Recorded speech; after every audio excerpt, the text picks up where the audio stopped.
Good morning, সুপ্রভাত বন্ধুরা। সবাই ভালো আছো আশা করছি। আমিও বেশ ভালোই রয়েছি। তো এই যে দেখো, সকাল সকাল ঘুম থেকে উঠে রান্নাঘরে বরের জন্য 1 কাপ চা বানিয়ে ফেললাম। আর মেয়েকে আজকে স্কুলে দেব পরোটা আলু ভাজা টিফিন, তো সেই জন্য আটাটাও আমি মেখে নিচ্ছি। আজকে সকালবেলা মেয়ে ভাত খেতে চাইছিল না। প্রতিদিন তো বাচ্চাদের আর ভাত খেতে ইচ্ছে করে না, তাই দুধ গরমে বসিয়ে দিলাম। ওর জন্য বানাবো একটু স্মুদি। এটা এমন একটা ব্রেকফাস্ট যেটা বাচ্চা থেকে বড় সবার জন্যই ভীষণ হেলদি এবং অনেকক্ষণ পেট ভরা থাকা একটা খাবার।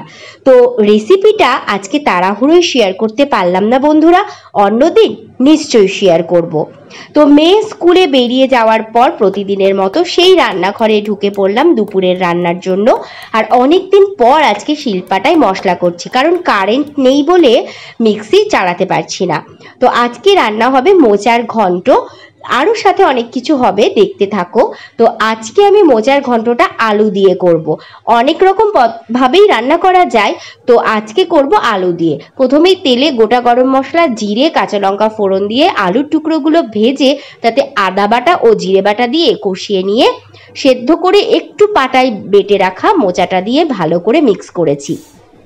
পরিমাণ মতো হলুদ, লবণ, চিনি এবং নামানোর আগে ঘি, গরম মশলা দিয়ে নামিয়ে ফেললাম মোচার ঘন্ট।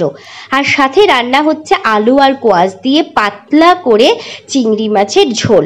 যা গরম পড়েছে তাতে হালকা পাতলা খেলেই শরীর অনেক বেশি ভালো থাকবে। আর মেয়ে যেহেতু বলে গেছিল চিংড়ি খাবে, তাই রান্না করলাম। আর সাথে ভেজে নিচ্ছি একটু করলা, কারণ গরমকালে এই হালকা পাতলা খাবারগুলো বেশ স্বাস্থ্যকর। আর রান্না করতে করতে মাঝে আমি 1 কাপ গ্রিন টি খেয়ে নিলাম। মাঝে বন্ধ করে দিয়েছিলাম, আবার একটু আধটু শুরু করেছি। তো যাই হোক, আমার সমস্ত কাজকর্ম করতে করতে মেয়ে দেখো স্কুল থেকে ফিরে গেছে। আর ওর পাপা স্কুল থেকে ফেরার সময় একটা লাউ কিনে এনেছে। দেখো এটা নিয়ে কি করছে, এটাও দেখার ছিল। এই লাউটা মনে হয় আমার আর রান্না করে খাওয়া হবে না, ওই শেষ করে ফেলবে। তো যাই হোক, স্বাদের লাউ গান করছে আর লাউ নিয়ে এগুলো করছে, চিন্তা করো। তো এবার ওকে স্নান করিয়ে ফ্রেশ করিয়ে খাইয়ে দাইয়ে ঘুম পাড়িয়ে দেব। সন্ধেবেলা পড়ার চাপ রয়েছে, তো ব্লগটা এখানেই শেষ করলাম।